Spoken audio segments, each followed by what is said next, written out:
halo teman-teman Kuda yang mungkin menonton hari ini. Iya, mudah-mudahan Jadi ditonton lah ya. orang yang pertama kali membuat bisnis surfing di Kuda itu teman baik saya, namanya Kimen Surf. Kimen Sup. Sekarang beliau sudah jadi bos besar. Kimen Surf itu teman dekat saya di sana. Tahun 90-an. Lalu Mami Marta, semua teman-teman saya bermain di Kuda. Iya. Sama-sama membangun Kuda, kita juga ikut. Saya ikut membangun Kuda. Jadi ke depan kita ingin Ekas itu dibangun seperti Pasar Jelojo.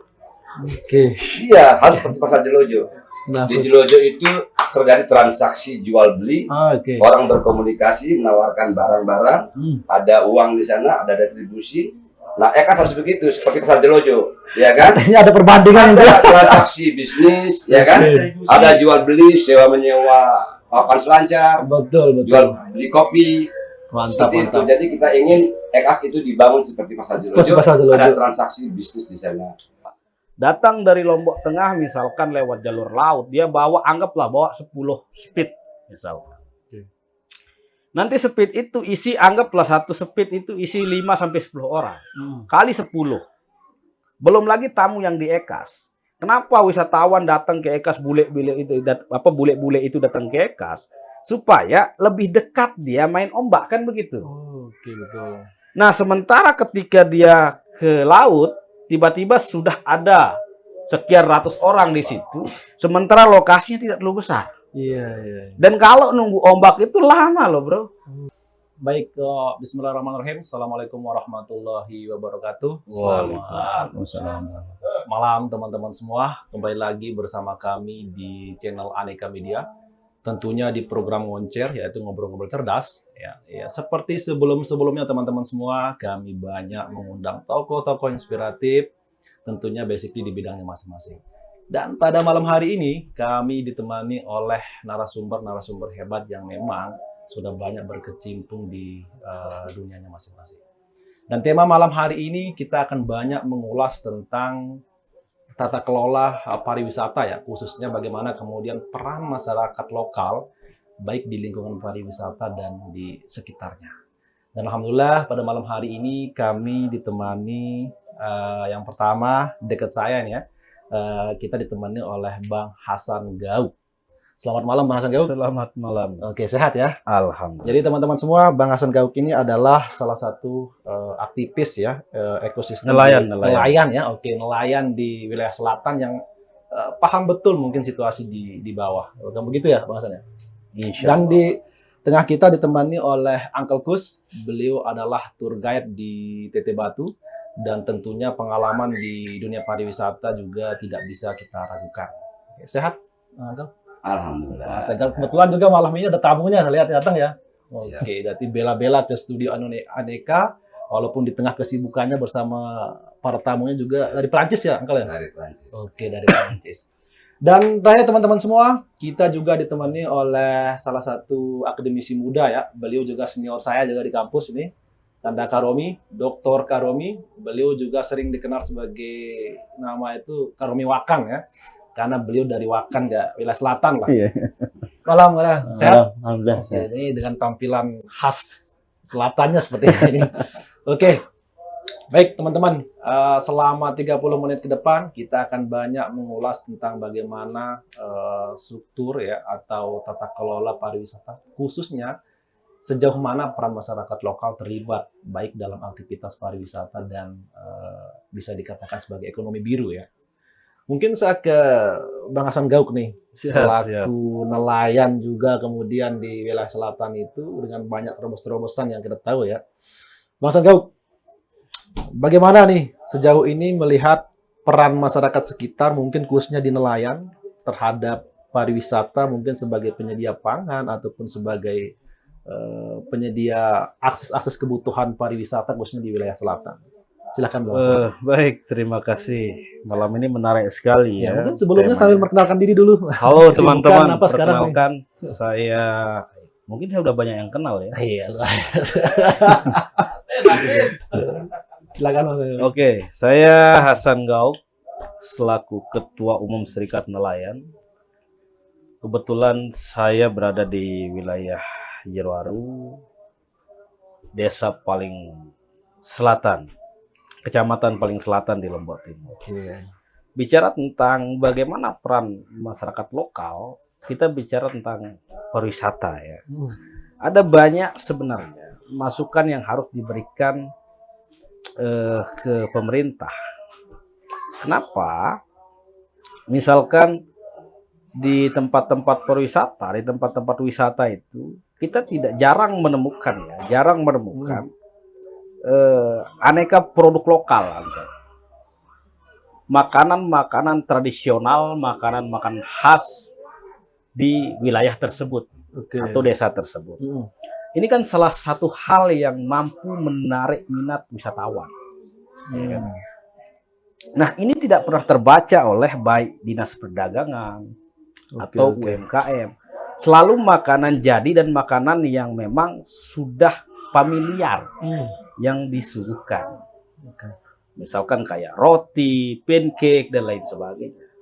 Tidak ada lagi orang berbicara nagasari, tidak ada lagi orang bicara tentang klepon kencerit, tidak ada lagi cucur dan lain sebagainya. Bahkan anak usia dini saja mereka sudah tidak tahu mungkin nama-nama itu. Iya, apalagi orang luar kan. Orang luar ya. Yang seharusnya itu sebagai media kan begitu. Yang selanjutnya adalah tradisi dan atraksi. Itu yang kurang sekali di wilayah kita. Misalkan contoh di TT Batu deh. Di TT Batu, saya banyak menyuplai buku, Uncle. Hampir 500 buku. Dari gerakan apa itu? Dulu saya bawa buku hampir 7.000 dari Jogja. Dan saya bagikan ke teman-teman pegiat literasi lah ya. Saya sumbang secara gratis itu. Artinya, misalkan di TT Batu tidak ada suguhan tradisi di situ. Atraksi sosial lah ya. Atraksi. Misalkan, kenapa peresian selalu diadakan di festival, tidak di tempat-tempat wisata? Contoh padahal tetangga kita dekat sekali itu Bali misalkan. Bali menyetel wisatanya dengan atraksi yang begitu banyak. Yang akhirnya Bali begitu istimewa, akhirnya dikenal di mancanegara bukan karena pantainya, bukan karena objeknya, tapi karena budaya dan tradisinya. Itu yang terjadi. Nah, Lombok belum ada. Oke lah, kita lihat Presean, tapi Presean ini bukan disetel untuk wisatawan, Pak. Tapi festival. Proposal di situ. Kita bicara tentang ada dana di situ. Yang akhirnya ruhnya hilang. Kenapa tidak disediakan di tempat-tempat wisata? Apa misalkan tradisi-tradisi moyang kita yang ada di NTB misalkan, itu ditunjukkan di situ. Misalkan kayak rudat misalkan, seharusnya di situ ditampilkan ruang lah ya. Tari-tari tradisional kita, bekaya, gambus dan lain sebagainya, seharusnya di situ sebagai satu momentum yang begitu spesial untuk ditawarkan kepada wisatawan.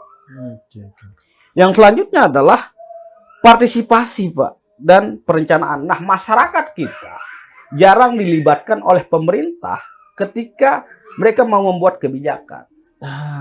Padahal masyarakat itu sendiri yang akan melakoni kegiatan dari kebijakan tersebut. Tapi mohon maaf, sejauh ini belum jadi belum. Ini tidak jadi bergaining di lingkungan dinas-dinas tempat. Misalkan contoh lah, kenapa akhirnya masyarakat kita di wilayah selatan, kalau kita berbicara pantai, Pak, bahkan Lombok Timur tidak kalah dengan wilayah-wilayah lain di NTB. Tapi apa yang tidak ada di situ? Bahwa fasilitas yang sangat bukan minim, tapi tidak ada. Bukan minim. Kalau minim ada, Uncle. Ini tidak ada. Kosong lah ya. Toilet saja tidak ada. Bagaimana kita? Ya wajar lah. Saya dengar selintingan baik di media sosial.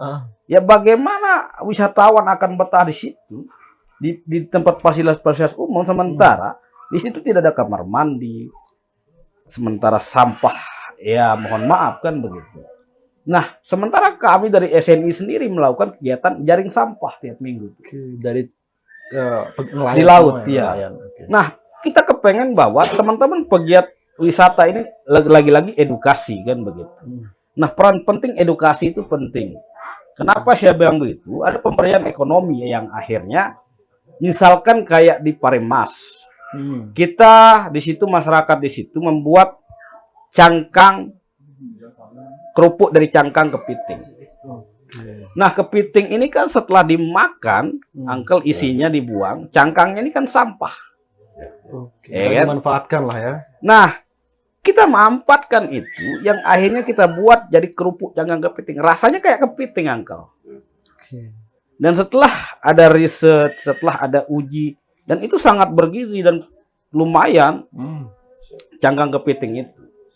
Nah, ke depan harapan kita bahwa selain edukasi ada pemberdayaan ekonomi, kedua adalah bagaimana masyarakat lokal dapat berperan sebagai pendidik bagi informasi tentang sejarah misalkan.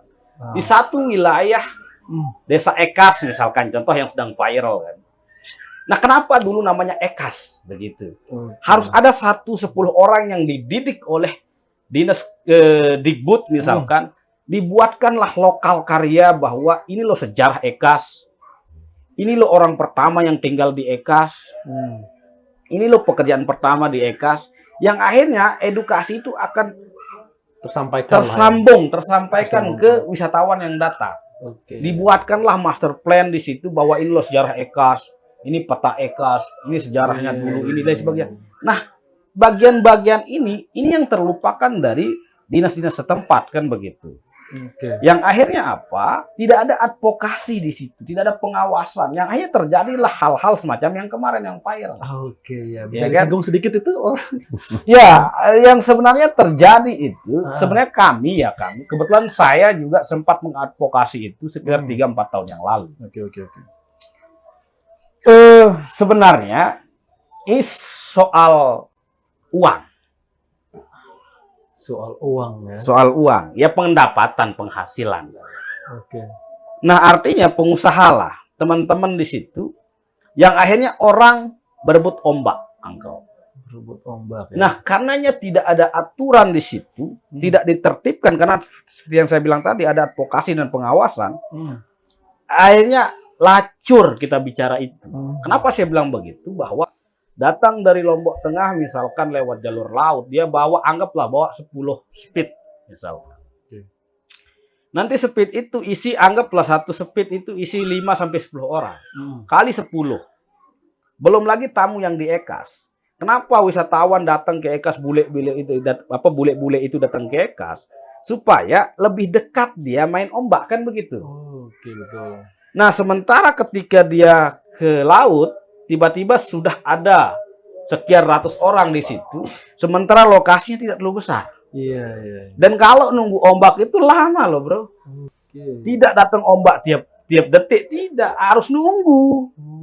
Mana ombak yang bagus sudah meluncur, tapi nanti ketika ombak bagus serobotan. Yang akhirnya di tengah, apa yang jadi guide teman-teman SUP ini pernah hampir baku hantam bahkan. Nah, itulah pentingnya kenapa saya bilang pengawasan tadi. Ya betul apa yang disampaikan oleh, saya tidak membenarkan Bupati dengan kalimatnya. Tapi dengan kepemimpinannya, iya. Dia membela rakyatnya. Bahwa disitulah ya. Ini sudah terjadi jauh, Pak. Seharusnya teman-teman yang di luar Ekas paling tidaklah betabe atau tahu diri. Betul, ada etika komunikasi. Artinya bahwa maksud saya paling tidak sehari ketika dia bawa tamu cukup 4-5 speed lah. Jangan terlalu banyak. Ada batasan di situ. Makanya pengawasan tadi. Nah, karena masyarakat yang di Ekas, kenapa orang datang ke Ekas? Karena dia pengen dekat dengan ombak tadi. Kembali lagi ke situ. Tapi yang terjadi adalah ketika dia menginap di Ekas, dia mau ke ombak, yang akhirnya tadinya yang mau nginap 10 malam, akhirnya hanya setengah hari, Pak. Yang ngapain saya nginap di Ekas? Toh saya tidak dapat menikmati ombak, kan begitu, Uncle. Artinya kerugian juga untuk para teman-teman. Kembali lagi, baik dia ruginya di masyarakat, ruginya di pengusaha homestay, ruginya di pemerintah. Ketika masyarakat kecil sudah tidak dapat tidak dapat penghasilan, maka daerah akan kering. Clear itu. Nah, pengelola sumber daya alam misalkan. Saya kepengen bahwa dalam tata kelola pariwisata, masyarakat lokal memiliki tanggung jawab untuk mengelola sumber daya alam di sekitar. Misalkan maksud saya, apa yang kami lakukan dari Serikat Nelayan misalkan dan kawan-kawan Pokja lainnya di wilayah selatan, bahwa ketika Mada Angkel, dulu teman-teman ketika Mada itu kita ndak sampai jalan setengah kilo, siput atau kerang itu sudah sangat banyak kita dapat.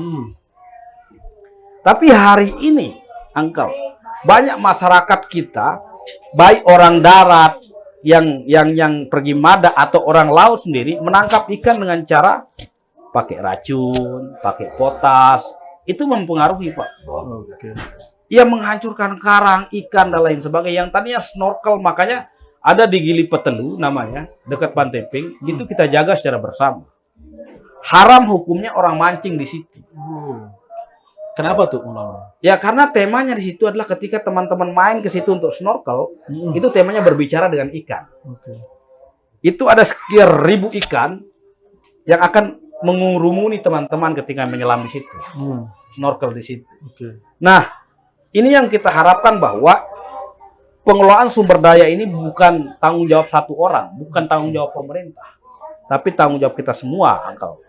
Nah, itu yang harus kita lakukan. Yang terakhir mungkin partisipasi dalam promosi wisata.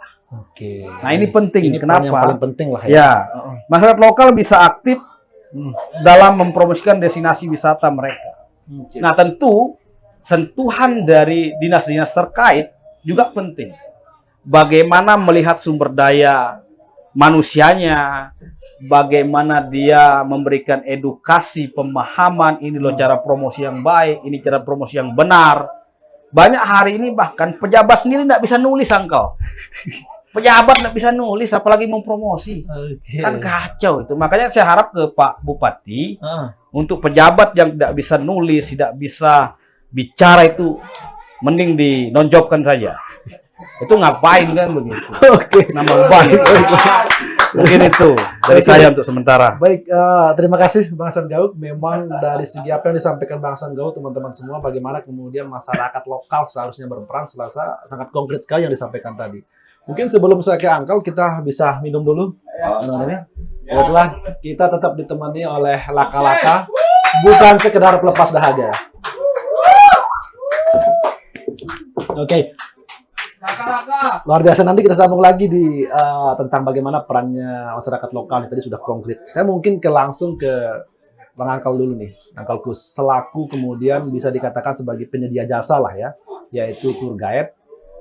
Sejauh ini Angkel nih, bagaimana kemudian keterlibatan terutama mungkin di TT Batu nih ya, masyarakat lokal itu sudah kemudian mendapatkan manfaatnya lah dari kemudian tamu-tamu yang dibawa oleh Angkel misalnya.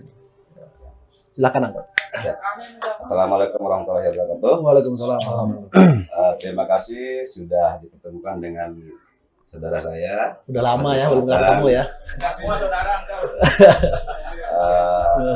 Bang Hasan Gauk. Kenal lama nih ya. Oke. Sama Hasan Gauk. Hasan Gauk itu kan singkatan itu. Apa itu? Gawah laut. Gawah laut. Saya Gawah Daya. Gawah Daya. Ya. Dia ada dia.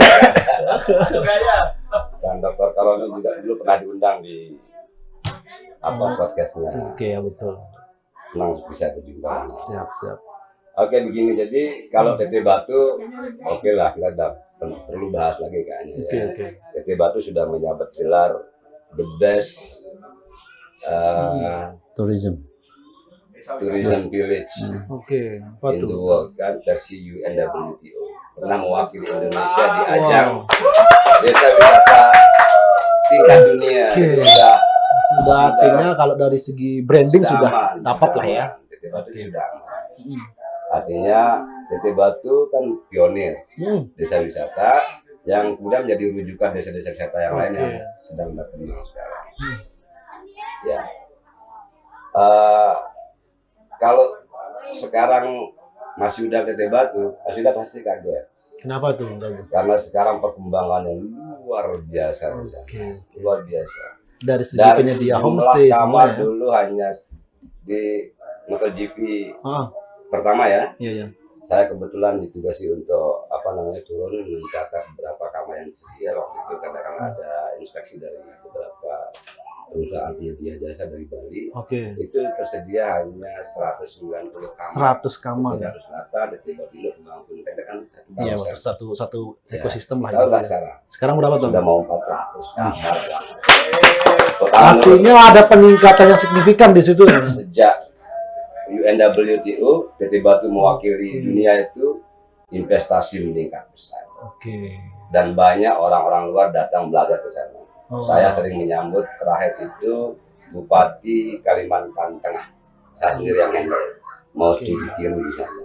Artinya bisa menjadi rujukan daerah lain gitu. Rujukan lain untuk belajar di sana. Apa yang dipelajari?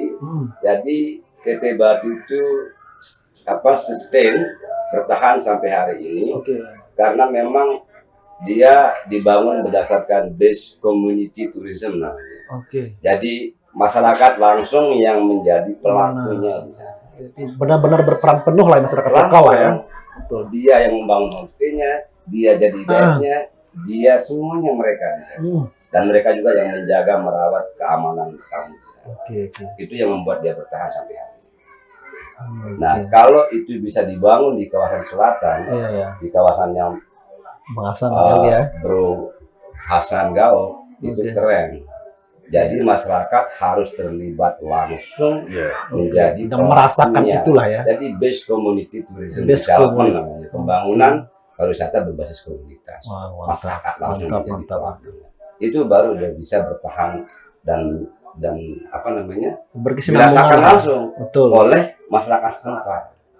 Nah, apa yang terjadi sekarang Iya. di Ekas yang Ya, lagi pandangan viral Angkel gimana tuh sebagai tour guide nih? Jadi Mungkin begini, ada pengalaman mungkin saya dari teman-teman di sana gitu. Ya, kebetulan juga sama seperti Bang Hasan Gao. Hasan pernah terlibat di sana tahun 2023 audiensi Oh, udah lama diperintah berarti. Bupati melalui Pak Sekda waktu itu karena ada laporan masuk. Akhirnya kita diperintah coba tolong turun Ke selatan. ke selatan, ada apa di sana, coba cari tahu gitu. Akhirnya Oke. kita turun dan kita temukan persoalan seperti yang disampaikan oleh Bang Hasan tadi ya. Hasan Gao. Jadi melihat Ekas hari ini sama dengan melihat Kuta tahun 90-an sebenarnya. Wah, ya, Iya. 90-an kita belum lahir ya. Coba gimana Jadi cerita? Kuta tahun 90-an itu dia sama lah seperti Ekas hari ini kan. Masih sedang Kondisinya lah ya masih dalam perkembangan. sedang mengembangkan diri. Oke. Ya gitu. Jadi halo teman-teman Kuta yang mungkin menonton hari ini. Iya, mudah-mudahan Jadi, ditonton lah ya. Orang yang pertama kali membuat bisnis surfing di Kuta itu teman baik saya, namanya Kimen Sup. Kimen Sup. Sekarang beliau sudah jadi bos besar. Kimen Sup itu teman dekat saya di sini. Tahun 90-an. Lalu Mami Marta, semua teman-teman saya bermain di Kuta. Iya. Sama-sama membangun Kuta, kita juga ikut. Saya ikut membangun Kuta. Oke.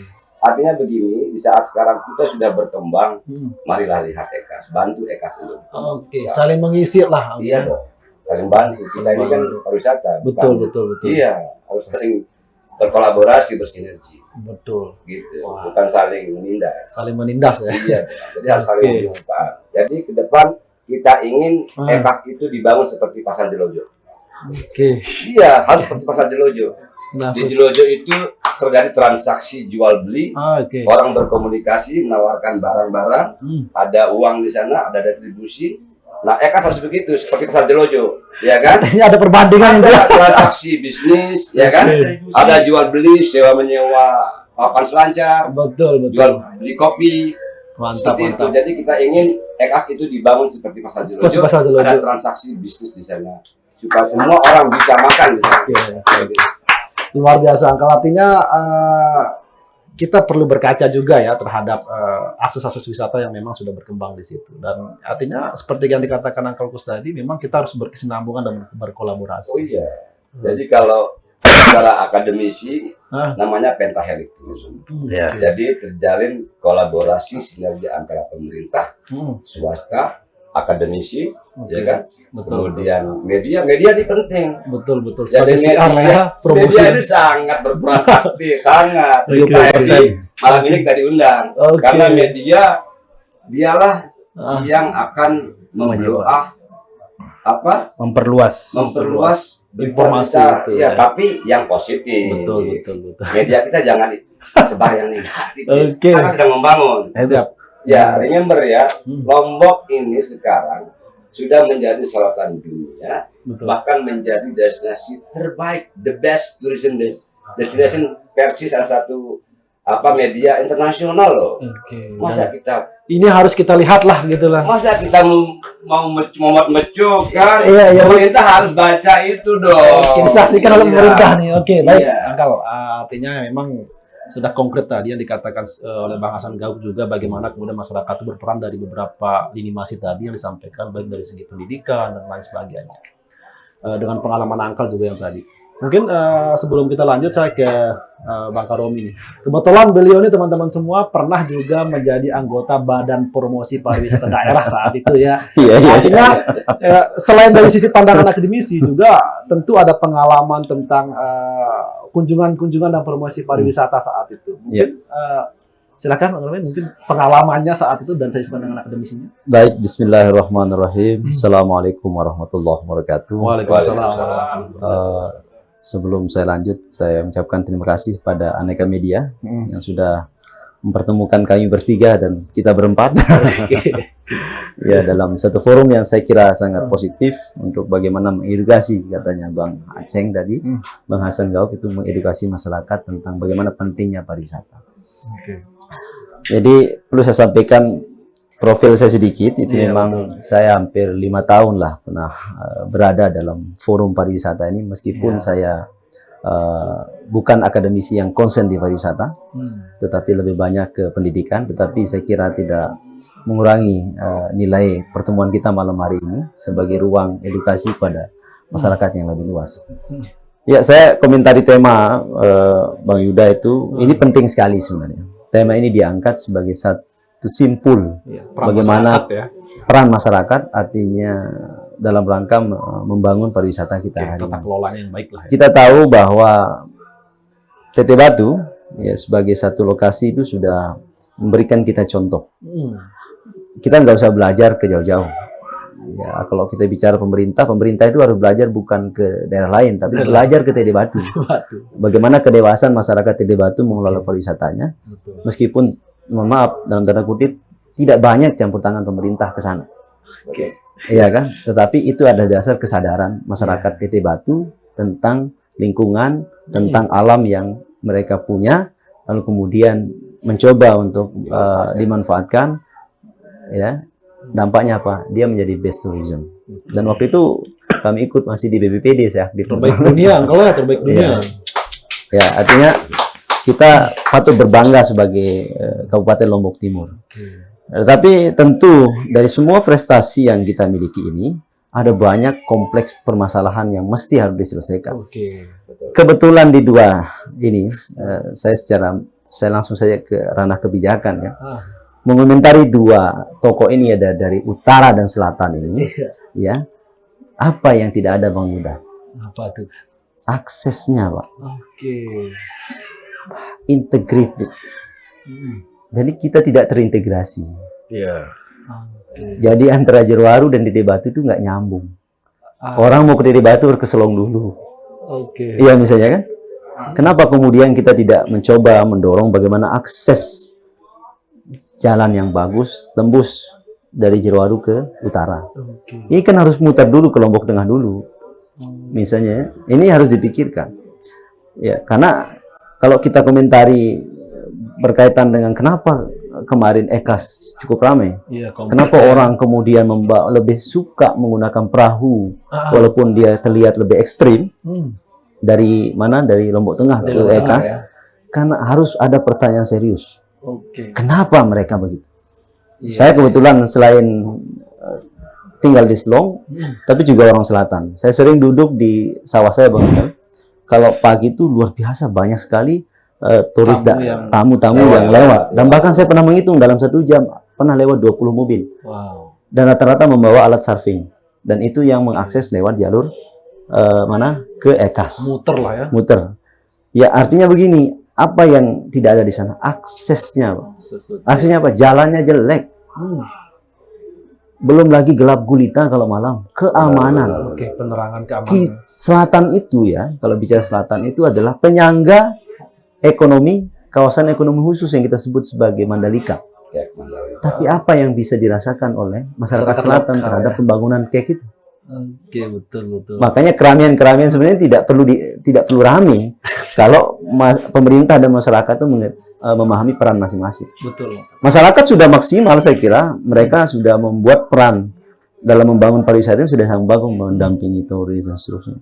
Tapi pemerintah ini harus mengevaluasi diri. Iya. Apa yang harus saya lengkapi? Oke. Makanya Lombok Timur itu harus memiliki master plan pembangunan pariwisata. Oke. Sehingga permasalahan tadi, ya misalnya tidak ada akses dari utara ke selatan itu harus dipikirkan. Iya kan? Pemerintah itu bukan hanya bertugas untuk, ya makanya saya bilang begini, Bang, Pak Manpus. Saya bilang begini, kita ini sebenarnya belum berpikir pariwisata. Kenapa begitu? Ya, pemerintah ini belum berpikir pariwisata. Oke. Iya, kalau dia berpikir pariwisata, maka seluruh stakeholder yang tadi ikut terlibat dalam pembangunan pariwisata. Baik. Pemerintah kita masih sekedar ngambil momentum saja bahwa ini penting pariwisata, tapi dia tidak mencoba ini menjadi prioritas. Kenapa? Kalau mindsetnya pariwisata, maka pemerintah akan mendukung segala daya upaya untuk melengkapi akses yang ada. Jerowaru sangat ya kasihan kita kalau Jerowaru disamakan 90 tahun yang lalu, di tahun 90-an lalu Ekas hari ini. Ya, ketimpangannya jauh sekali dengan pembangunan kawasan Lombok Tengah ini kan? Iya. Nah, betul. Bahkan sampai hari ini akses jalannya pun masih. Ya. Karena apa? Tadi karena tidak jalannya pentahelix. Saya pernah bilang begini bahwa kebetulan kami ini juga di lembaga riset di kampus yang disebut sebagai LPPM. Jadi daerah ini dia tidak pernah percaya diri pada kekuatan dirinya. Kenapa saya bilang tidak percaya? Belum ada MOU antara pemerintah daerah dengan kampus-kampus yang ada di Lombok Timur. Ayo kita dorong bangun ini, nggak ada. Nggak ada ya. Ini nanti bisa dievaluasi lah. Karena saya sendiri yang mengalami beberapa kali mencoba menyampaikan ide itu, tapi ternyata terpotong. Atas dasar apa? Karena mereka mungkin tidak percaya diri. Lebih banyak menggunakan kampus-kampus luar. Nyambung, Bang Uda. Bang Gau mengatakan bahwa kita jangan fokus antara pantai dan gunung. Tapi kita punya banyak potensi yang lain. Betul. Yang saya bilang tadi harus terintegrasi itu. Misalnya, orang dari Teteh Batu mau ke Sembalun. Berapa jalur yang dilalui, Bang?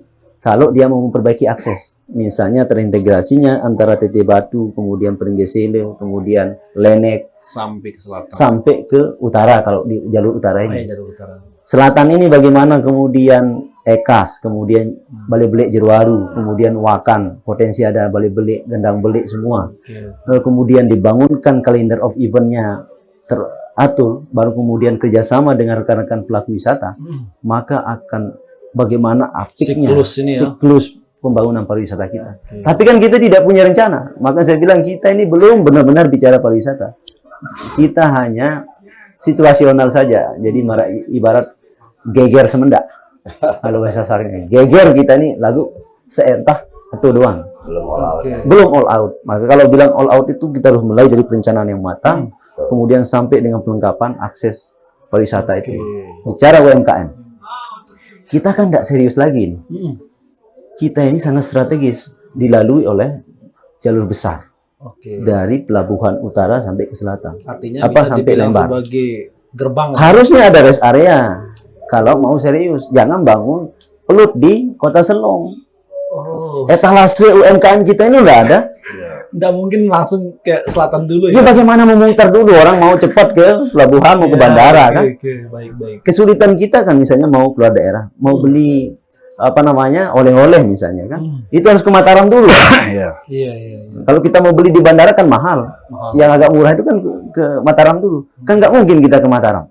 Muter lah ya. Iya, pemerintah harus berpikir strategis menurut saya. Harus ada memang blueprint. Yang di Jenggi itu bukannya itu ya? Dulu bagaimana bisa membangun orang di atas laut begitu, atas embung begitu? Ya artinya sampai dengan hari ini bisa dikatakan belum punya master plan ini. Belum ada. Yang jelas. Kita pernah punya Riparda, tapi kan sampai hari ini kan hampir tidak pelunggu semua yang pelaku mungkin tidak memahami secara mendalam, walaupun ikut terlibat pelunggu. Belum dibuka kayaknya. Belum terbuka. Iya kan? Bagaimana sosialisasi Riparda itu? Iya kan? Makanya saya bilang kita belum benar-benar serius. Kita ini masih sensasional. Sensasional lah. Iya kan? Artinya agresif, tetapi memang belum secara akademisi tadi, data dan segala macam belum ada. Memang yang ada itu hanya beberapa homestay yang terbangun, ya. Itu kan kesadaran masyarakat yang membangun homestay. Oke, arti benar-benar tumbuh dari euforia masyarakat. Betul. Ya. Itu kalau peran masyarakat sudah begini, udah top lah kalau tinggal menurut saya. bagaimana tata kelola peran masyarakat ini berkesinambungan. Sekarang pemerintah harus hadir, iya kan? Oke. Bagaimana harus hadir? Misalnya selatan, Bang Hasan. Kalau mau bicara selatan tuh lahan itu sudah hampir 100% habis dikuasai oleh investor. Wow. Tapi pertanyaannya, apakah mereka sudah membangun di wilayah itu? Oke. Kan belum ada. Siapa yang berperan mendorong itu? Apakah masyarakat? Ayo bangun. Enggak mungkin. Dan saya bersyukur dia tidak membangun. Pemerintah harus hadir, mengedukasi SDM di situ untuk ikut terlibat dalam pengelolaan. Ya, silakan sambil kita. Jadi itu yang harus dipikirkan. Jadi harus berpikir besar dan jangka panjang. Jangan berpikir periodisasi hari 5 tahun ini saja. Mungkin sebelumnya lanjut, karena kita minum dulu biar lebih fresh lagi. Kita tetap ditemani oleh laka-laka yang bukan sekedar pelepas dahaga. Ini air minum kita, kita langganan ini. Produk kita, produk lokal. Oke, baik. Ya. Saya rasa apa yang dijelaskan oleh Pak Dokter tadi terkait tentang pengalamannya juga di bidang pariwisata dan di sisi lain juga sebagai peneliti hari ini di lingkup akademik tentang kekurangan itu ternyata begitu banyak. Ya, itu perlu kita apa istilahnya bukan menjadi hal yang kemudian perlu kita tutup-tutupi begitu. Ya harus dibuka karena kejujuran itu bagian dari kemajuan. Baru kita perbaiki kan? Oke, menarik. Artinya semoga nanti podcast kita ini betul-betul menjadi sebuah referensi juga terkait tentang apa yang kemudian menjadi hal tadi masukan oleh Bang Hasan Gauk, terus kemudian Uncle Kus tadi sebagai pelaku tour guide yang sudah puluhan tahun juga di bidang pariwisata dan apa yang disampaikan oleh Pak Dokter tadi. Mungkin sebelum kita lanjut, Dokter, saya ke Bang Hasan Gauk nih. Tentang wilayah selatan ini dengan bisa dibilang dari segi hasil nelayan kita yang hari ini disampaikan tadi udah ribuan yang terdata nih. Artinya itu menjadi seperti yang disampaikan oleh Pak Dokter tadi juga sebagai penyangga kebutuhan pangan juga di Mandalika. Ini berapa hotel tentu di situ peran masyarakat lokal bisa dibilang sudah sepenuhnya nggak di situ atau justru bagaimana tuh sebagai nelayan nih? Terima kasih, pertanyaannya menarik. Ketika kita berbicara tentang kampung lobster misalnya, seharusnya ketika ada event GP, sudah terserap gitu ya. Lobster yang ada di kampung lobster ini seharusnya terbang ke Cape Mandalika. Iya, sebagai penyangga tadi. Ya, tapi setelah saya hitung dan cermati misalkan, tidak lebih dari hanya sekedar ketika ada event GP yang pergi lobster kita yang ada di kampung lobster itu hanya 50 kilo. Berarti ini tidak jalan ekonomi birunya kan? Oke. Ketika kita berbicara tentang bagaimana potensi Kecamatan Jeroaru misalkan ya. Kita sudah punya banyak sekali di situ, Uncle. Saya sepakat ketika tadi yang Uncle sampaikan bahwa pemerintah memberikan kepercayaan kepada masyarakat, tapi ini yang tidak ada kan begitu. Kalau di wilayah selatan, tidak ada kepercayaan terhadap masyarakat. Kenapa saya bilang begitu? Misalkan dive, Uncle, dive terbaik bahkan masuk di kategori terbaik dunia ada di Tanjung Ringgit, Uncle. Itu wilayah kita di Kecamatan Jeroaru. Bahkan kedua kalau nggak salah. Ya. Siapa yang menguasai itu hari ini? Ya. Orang luar, Pak, yang menyediakan alat diving. Nah, kenapa peran pemerintah tidak ada di situ? Yang kedua tadi, integrasi nyambung-menyambung ini yang tidak ada sebenarnya. EKAS ketika mau bawa tamu misalkan untuk wisata budaya, tidak ada. Mau wisata religi, tidak ada. Wisata gunung, terputus di tengah-tengah. Nah, ini yang kacau di tata kelola pemerintahan kita. Kenapa saya bilang begitu? Misalkan kalau kita bicara tentang wilayah selatan, bukit-bukitnya banyak. Kenapa pemerintah tidak melobi orang pusat untuk bikin event motocross misalkan di wilayah Sekaroh, wilayah Ekas, wilayah Saung, Kuang Rondon, Saung, Pandanwangi dan lain sebagainya. Kita punya potensi itu. Yang selanjutnya, balai belik misalkan, edukasi budaya. Bahkan saya punya satu master plan yang ingin saya buat ketika orang bicara Lombok Timur, mereka punya ini loh, identitas Lombok Timur wisatanya, Uncle. Kita belum ada, Uncle, identitas. Jujur tidak jujur, kita belum ada. Bicara Sembalun itu alam, Pak. Yang dibuat oleh Tuhan. Bukan oleh pemikiran dan konsep manusia. Bahkan saya ini ingin menawarkan pemerintah yang hari ini menjabat sebagai bupati dan wakil bupati. Di mana lahan Pemda itu kan ada sekitar 8 hektar kalau tidak salah di Labuan Haji. Kita buat miniatur Nusantara di situ. Rumah adat Nusantara kita bangun di situ. Semacam museum lah, Mas. Iya, orang mau ke Papua nanti tinggal datang ke Labuan Haji. Orang mau ke rumah adat Padang datang ke Labuan Haji. Dan lain sebagainya. Contoh kasus lah. Kalau teman-teman menonton nanti cek misalkan di Umbul Pongo, itu ada di Klaten, dia hanya jual kolam, Pak. Pendapatannya per tahun hari ini terakhir kemarin kalau tidak salah di 2024 itu tembus sampai 20 miliar per tahun. Desa itu, kalangan desa, Pak. Cukup kecil lah ya. Kolam dia jual, dia taruh ikan. Orang menyelam, foto di situ. Karcisnya murah. Tapi di dalamnya mahal. Nah, konsep kita di NTB ini terbalik. Karcis kita mahal, pas masuk buruk. Itu loh. Oke. Ya. Lalu saya sebagai wisatawan, saya mau menyegarkan mata, mempreskan kepala, bahkan di situ saya sakit pulang-pulang, bawa penyakit, ya kan penyakit hati. Hati lah ya, tidak sesuai ekspektasi lah ya. Sesuai, makanya saya basic saya peneliti. Yang akhirnya ketika pulang dari Jogja, pulang dari Jakarta, pulang dan menghibahkan hidup untuk masyarakat pesisir, Uncle. Karena ada banyak problem yang terjadi di masyarakat pesisir begitu. Tapi nonsen lah, kita jangan bahas itu. Nah, saya ingin sekali tawaran konsep bahwa miniatur Nusantara ini bisa tercapai entah oleh bupati hari ini atau bupati mendatang. Bahwa kita harus punya identitas. Bahwa orang ketika bicara Lombok Timur, kita punya miniatur Nusantara. Baik. Ya. Nah, inilah yang akan menjadi penyambung. Orang mau ke laut, orang mau ke gunung, orang mau menyelam ke dasar dan lain sebagainya. Nah, harapan saya bahwa ketika kita bicara tentang bagaimana win-win solution hari ini, bahwa pemerintah harus memberikan tanggung jawab besar terhadap masyarakat.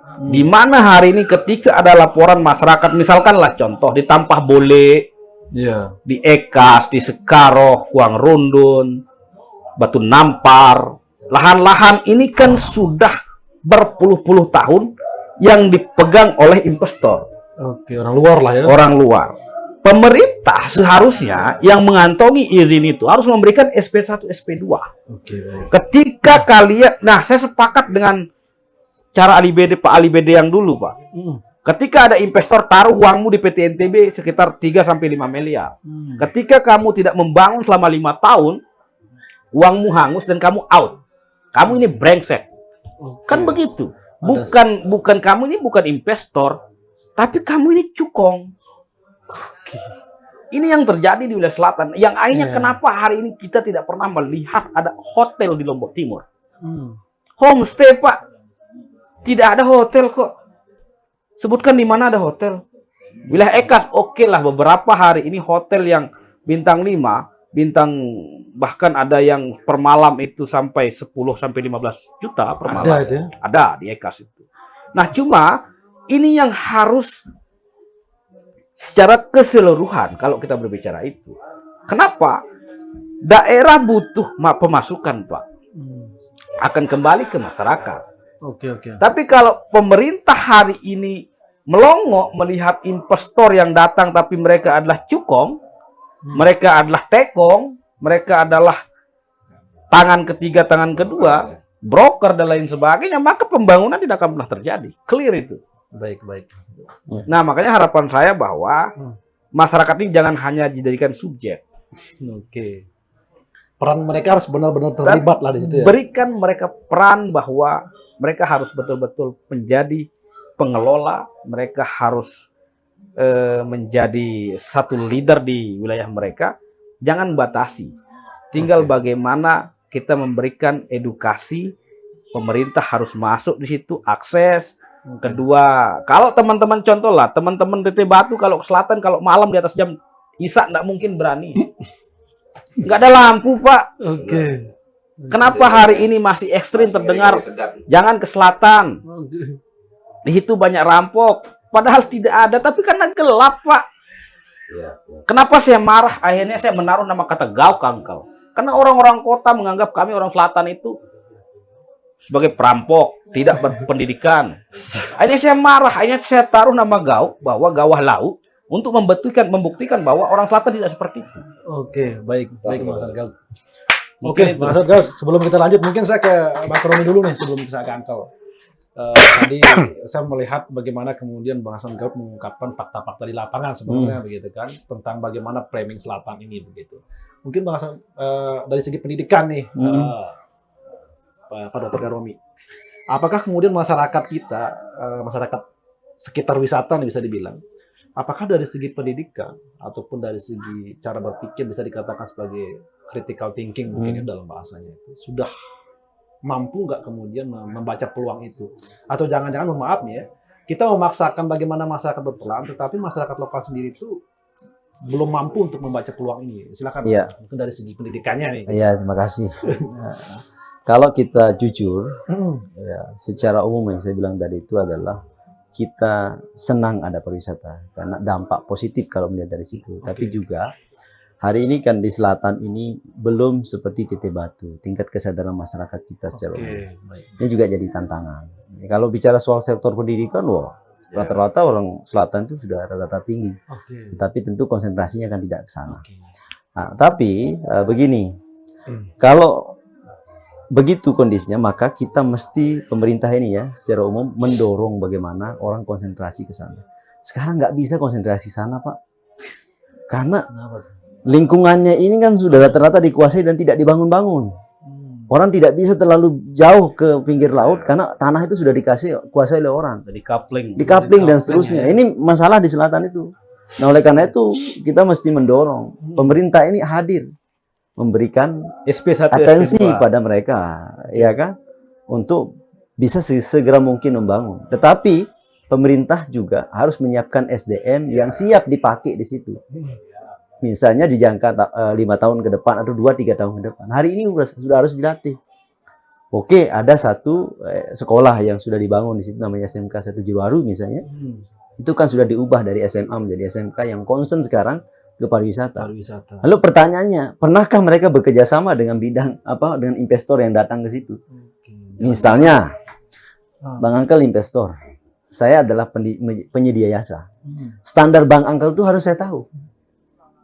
Biar saya tahu, saya latih orang ini seperti apa yang Bang Angkel punya kan. Tapi kan belum ada integrasi itu.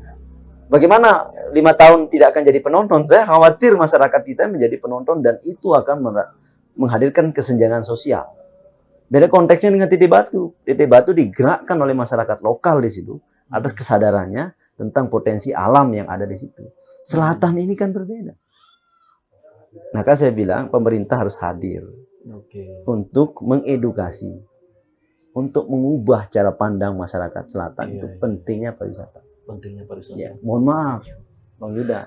Sebenarnya di situ banyak potensi, saya bilang budaya lengkap, betul, ya kan? Wilayah akses adat, dengan pelabuhan, bandara lengkap, penyangga lah ya, penyangga, alam lingkungannya, tembakau, bisa itu semua bisa jadi pariwisata, kan? Hasil laut terutama. Iya, hasil laut dan semuanya. Tapi apakah ada? Apakah ada di situ lesehan yang menyediakan orang pulang selesai surfing, dia akan bisa menikmati hasil laut? Kita kalah di banyak hal Lombok Timur ini. Dan kita harus akui gitu Dan ya. kita harus akui, misalnya ya, motor GP di mana? Lombok Tengah kan? Oke. MXGP kemarin di mana? Pun ada di Lombok Tengah kan? Ada di Lombok Tengah. Ada di Lombok Tengah. Lombok Timur dapat apa? Oke. Padahal Kita dari hanya segi- bangga karena mungkin orang datang ke situ, pergi beli kopi pulang, tinggalkan botolnya. Artinya seperti yang sampah. Oke. Baik. Artinya ini kita tidak siap. Orang harus berpikir pemerintah itu bagaimana mereka tinggal di sini. Baik. Artinya kita butuh berbenah ya. Butuh pemerintah provinsi harus mendukung bagaimana buka jalan akses dari bandara tembus dari selatan maupun dari, makanya pekerjaannya jangka panjang. Tapi mindset pemerintah harus mindset pariwisata. Oke. Akses yang harus fasilitas yang harus dibangun yang mendukung pariwisata. Pertanyaannya, apakah kita lupa pada sektor pertanian, nelayan dan yang lain-lain? Enggak. Itu pun harus disiapkan pabrik-pabrik ikan kita. Iya. Harus mulai dibangun di selatan. Betul, saya sepakat. Mas. Iya kan? Itu bayangkan potensi ikan di Tanjung Luar itu. Siapa investornya? Siapa? Kemana ikan itu dibawa pasca itu? Kan barang ini pergi keluar, balik lagi ke Alfamart, Indomart, dan habis. Kita beli mahal-mahal kan? Oke. Pemerintah tidak berpikir tentang potensi dirinya. Tetapi mohon maaf kalau agak keras saya bicara ini. Luar biasa. Ada persentase nggak dalam setiap proyek itu? Ini jadi soalnya. Oke, baik. Sebentar, saya tambahkan dikit Bang Karoman. Silakan Mas Agung. Sebenarnya menarik sekali ketika pemerintah ingin membuat satu kampung nelayan. Iya. Kampung nelayan ya. Iya, kayak di Sade misalkan orang bicara tentang Sade. Ada. Hari ini pemerintah kalau mau buat satu kampung nelayan Angkel, bahwa ini akan menjadi destinasi yang sangat menarik. Orang-orang bule itu tidak pernah tahu bagaimana orang ulat jaring. Bikin jaring dan sebagainya. Ya, itu hanya harapan. Ya, semoga itu bisa. Oke, baik. Saya ke kota sedikit ini. Tadi saya baru Gimana ingat tuh, ya. Bang? Bayangkan ayo. Jangankan bicara yang kata Paman Kus itu Januari itu seperti tahun 90 hari ini. Seperti Kuta tahun 90. Di kota Selong saja mungkin seperti belum merdeka kita. Kenapa Di begitu? kota Selong. Ya. Apa yang mau dibanggakan ke kota Selong? Orang mau ngapain di situ? Ya, tunggu minum es kelapa muda lah. Ya, kalau kita bicara misalnya habis dari sana, misalnya dari laut, mereka mau leha-leha di pusat kota. Dia mau menikmati apa? Misalnya di Jogja. Jogja itu atraksi budaya lengkap. Iya, Iya kan? betul. Pusat oleh-olehnya lengkap. Selong mau dapat apa? Trotoarnya saja bocor. Iya kan? Trotoarnya di depan kantor bupati dan diperbaiki, Pak. Oke. Baik, kita bangga dikatakan daerah apa? Oke, Apa? baik. Daerah apa? Mendapat penghargaan Terbaik ya. terbaik terkait dengan pelindungan anak. Oke. Orang di depannya jebol jalan trotoarnya. Baik, saya stop dulu Pak Dokter nih. Karena kalau kita biarkan teman-teman terlalu vulgar apa-apa ini nih. Ya. Ini perlu di-stop ya dulu sama Pak Dokter nih. Mungkin saya ke Uncle Kus dulu nih, selaku masyarakat lokal di Teteh Batu yang hari ini bisa kita lihat masyarakat setempatnya sudah mulai berperan dengan penuh di situ. Kalau menurut Uncle Kus sendiri, sebenarnya untuk bagaimana kemudian pengalaman Uncle Kus nih, untuk kemudian bagaimana peran masyarakat lokal ini bisa terlibat seperti sekarang di Teteh Batu itu polanya terbangun seperti apa tuh? Apakah memang didasarkan itu alamiah organik atau ada semacam strategi dari teman-teman tour guide terutama dalam memperkenalkan para tamu-tamu asing di masyarakat kita nih? Ya. Silakan. Yang saya rasakan ya itu memang autentik saja dia secara organik. Secara organik ya. Karena mungkin masyarakat desa itu kan punya pemahaman religi yang kuat ya, bahwa kami itu adalah raja. Ada prinsip itulah ya. Iya, jadi ada keyakinan dalam jiwa Karakter mereka bahwa tamu itu siapapun mereka, dia adalah raja dan harus dihormati, dilayani dengan baik dan dijaga jiwa raganya. Jadi di situ lahir kesadaran bahwa apapun agamanya, bangsa manapun di Teteh Batu itu selalu dijaga, diterima dengan baik. Oke, luar biasa. Berarti, mohon maaf, tadi kan kita berbicara tentang bagaimana peran masyarakat lokal. Kalau tantangan sendiri yang kali, apa tantangan selaku tour guide untuk memperkenalkan itu di masyarakat lokal? Iya, selalu. Apakah ada tantangan. yang mulus-mulus saja begitu masyarakat menerima? Enggak juga. Mungkin bisa cerita sedikit. Saya dulu kan masuk ya pioner ya, Oke. di sana ya. Iya. Jadi tantangannya berat sekali, Nah, itu. terutama datang dari misalnya tokoh-tokoh agama, Nah, itu dia. tokoh-tokoh agama. Mm-mm. Tapi tantangan itu kan karena berbeda cara melihatnya. Cara melihat aja. Jadi kita tidak keberatan karena dia melihatnya dari sisi yang berbeda. Oke, itu satu. Tapi ada yang kelupaan juga, apa namanya? Kalau bicara misalnya tokoh agama, Hmm. harusnya melihatnya lebih luas. Oke. Karena pariwisata itu adalah media yang disediakan Tuhan untuk berkenalan dengan seluruh suku bangsa dunia. Seni Tadabur terluas lah ya. ya. Kita arafun. Iya, iya. Kita arafun. Betul. Jadi media untuk kita saling mengenal antara suku bangsa. Sekarang orang Gede Batu banyak menikah dengan orang Belgia, orang Jerman, orang Prancis dan saling mempelajari budaya. Jadi pariwisata itu adalah media untuk saling mengenal. Jadi ada terjadi namanya cross culture understanding. Ini perlu. Menarik. Jadi untuk desa-desa wisata yang misalnya baru merangkak atau merintis, jadi kita tidak hanya berkewajiban memperkenalkan budaya kita, tetapi kita juga berkewajiban mengenal budaya mereka. Oke. Terjadilah interaksi, namanya cross culture understanding, saling mengenal budaya sendiri. Mantap, mantap. Boleh saya komentari? Iya, silakan. Kita ngobrol santai saja. Sambil minum juga ada masalah. Nggak apa-apa, boleh beda biar Jadi- kita asik diskusi. Jadi begini, ya, apa yang sedang kita bicarakan hari ini kan imbas daripada viralnya, Oke. apa namanya, Hari ini nah. ya Objek wisata kita tindakan lah ya. Bapak Bupati yang dikomentari oleh berbagai kalangan hari ini kan. Banyak mengundang kontroversi lah bisa dibilang. Ada sih, ada yang positif negatif itu Iya, masalah betul. sosial media kan, kita berada di dunia maya dan itu it's okay aja gitu sebenarnya. Tapi saya ingin melihatnya dari sisi yang lain begitu kan. Oke. Pariwisata ini kan pasar, industri dia kan. Betul. Seperti kayak bola itu bukan hanya hobi. Sekarang dia sudah dikembangkan lagi menjadi industri di mana orang sekarang bola itu sudah menjadi bisnis. Betul. Ya kan? Perusahaan lah ya. Perusahaan. Nah, pariwisata ini bagaimana di semua destinasi itu dia menjadi pasar baru wisata masyarakat di sana. Kan begitu. Nah, kalau itu dilakukan, insya Allah semua akan merasakan dampaknya kan. Baik. Nah, pemerintah harus melihat peluang itu. Pemerintah harus melihat peluang itu.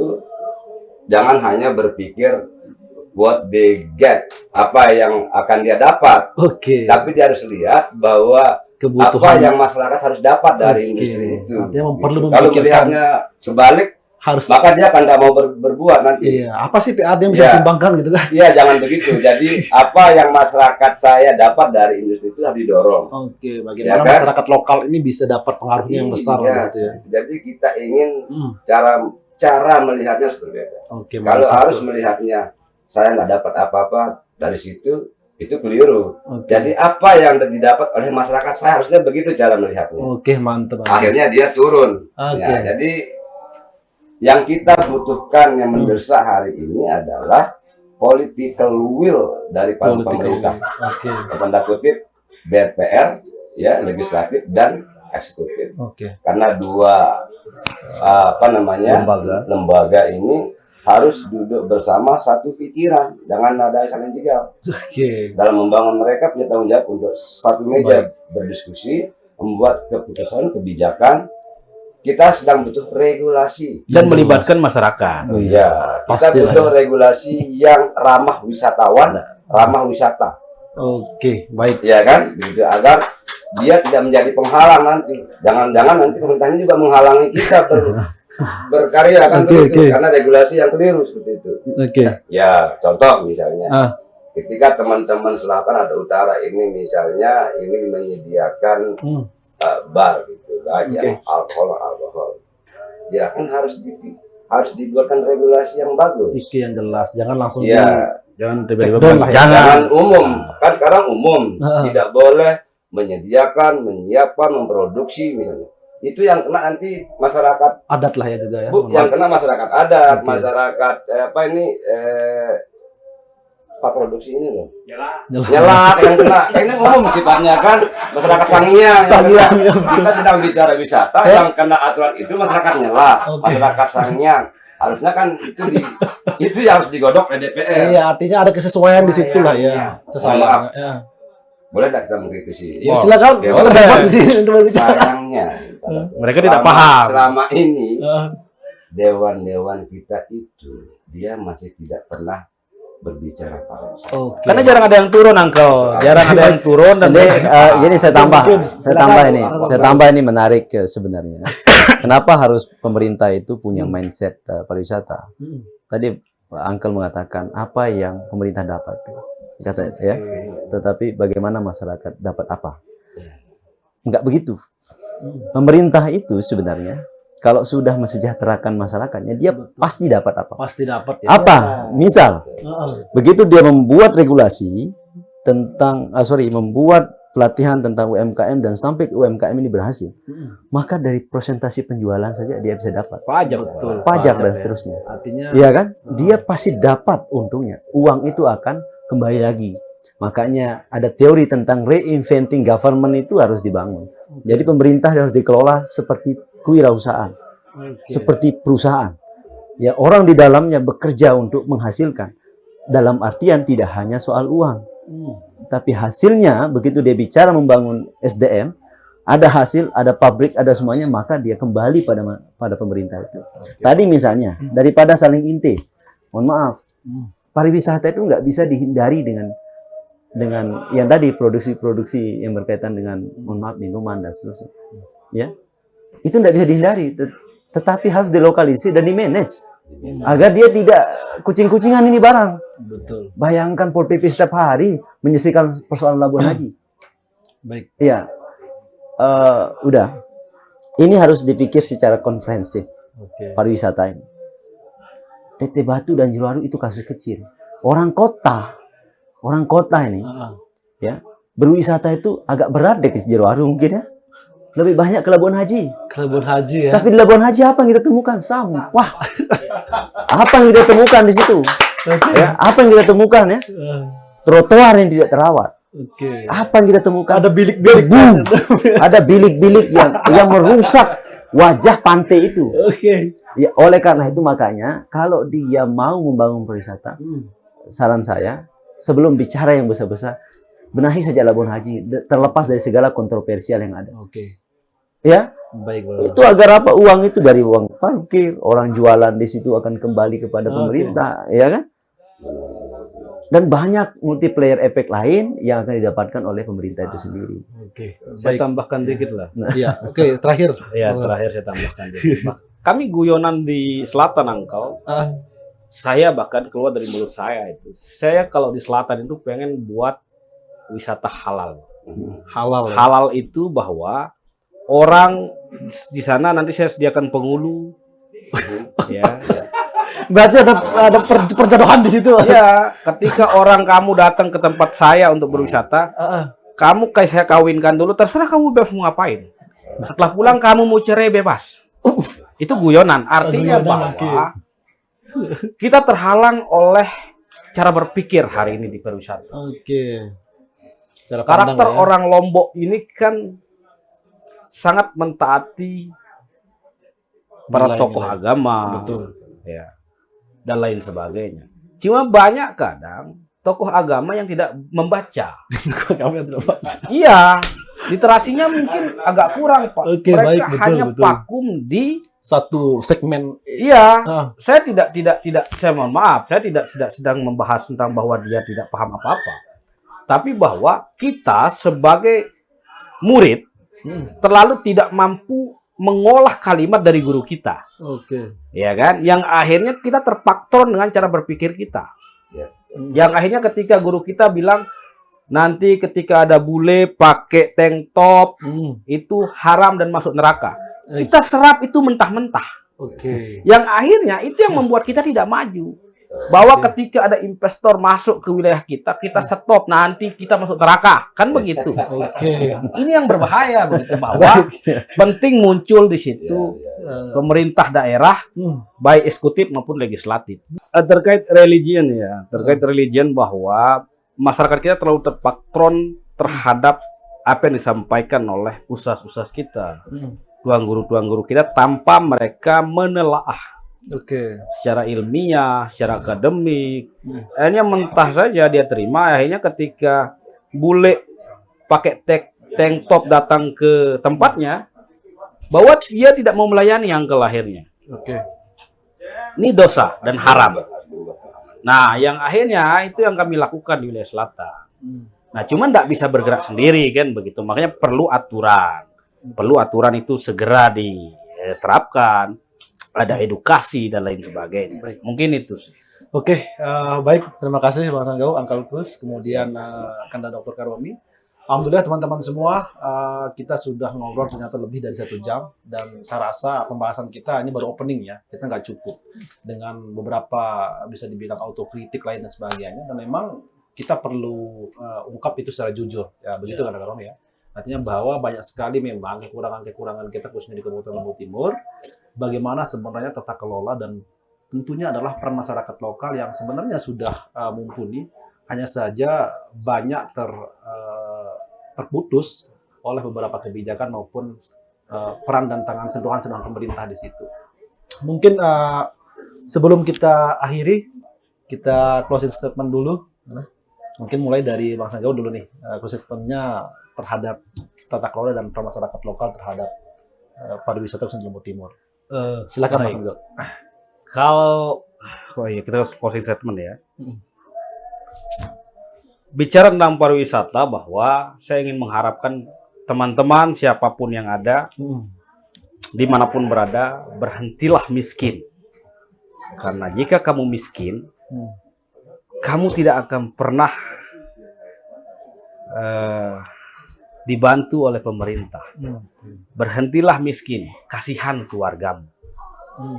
Jadi terakhir yang ingin saya sampaikan, bahwa selama ada air laut, tidak boleh ada masyarakat yang miskin. Karena di situ berbagai sumber daya yang begitu besar potensinya, baik di atasnya, baik di dalam lautnya. Jadi bagaimana kita kelola dengan baik, maka saya sampaikan, selama ada air laut, tidak boleh ada masyarakat yang miskin. Terima kasih. Terima kasih Bang Sanggau. Terus, Uncle Gus, silakan. Konteks dengan diskusi kita malam ini, saya ingin menyampaikan bahwa mari kita sama-sama jaga dan rawat citra pariwisata kita di Lombok Timur. Karena dari situlah kita memulai membangun pariwisata itu dengan membangun citranya. Jangan lagi ada berita-berita atau hal-hal yang akan memperburuk lagi citra pariwisata itu. Termasuk yang disinggung oleh Pak Dr. Karomi, akses jalan infrastruktur utama itu juga berpotensi memperburuk citra pariwisata yang sudah kita bangun ini, ketika pemerintah membiarkan jalan ini bolong-bolong, rusak parah. Karena itu juga akan berpengaruh terhadap akupansi kedatangan tamu ke wilayah kita. Kemudian jalan-jalannya harus terang benderang seperti yang dikeluhkan oleh Bang Sanggau. Tidak boleh lagi gelap gulita. Pariwisata itu harus dibangun nyaman, enak, tertib, sehingga semua bisa tersenyum, semua bisa tertawa, dan semua bisa menikmatinya. Jadi pemerintah harus mulai legislasi eksekutif berbenah diri, memperkuat political will-nya untuk membangun industri pariwisata kita di Lombok Timur, karena kita punya potensi wisata yang sungguh sangat luar biasa, yang sudah dicintai dan diingini oleh wisatawan mancanegara dan juga domestik. Mereka ingin ke Lombok Timur.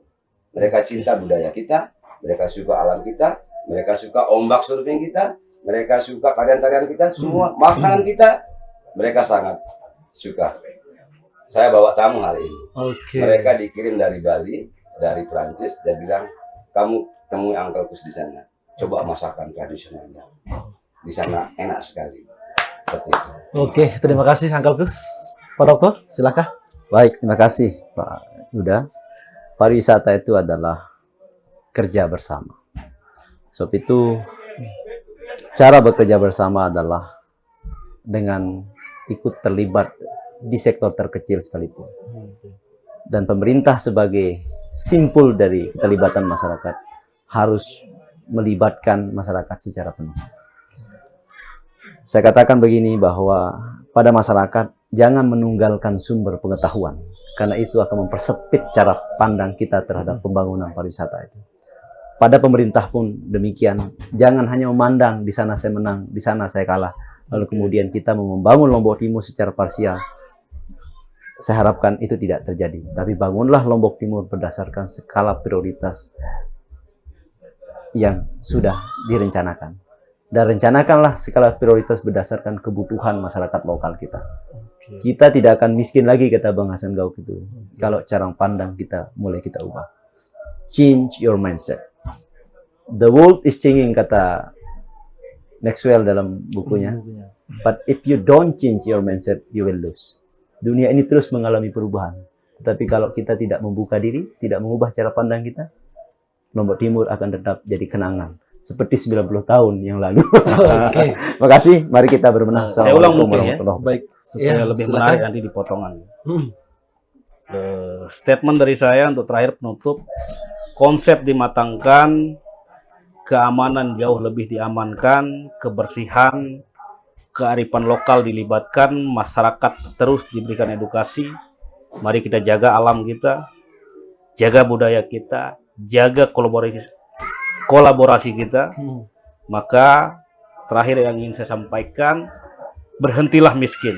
Karena jika kamu miskin, kasihan keluargamu. Terima kasih. Oke, baik, alhamdulillah teman-teman semua, kita sudah banyak sekali mendapatkan asupan, tadi isinya daging semua ya, tentang bagaimana pariwisata dan peran masyarakat lokal khususnya di bidang pariwisata di Kabupaten Lombok Timur. Terima kasih kami ucapkan ke tiga narasumber kita pada malam hari yang hebat ini.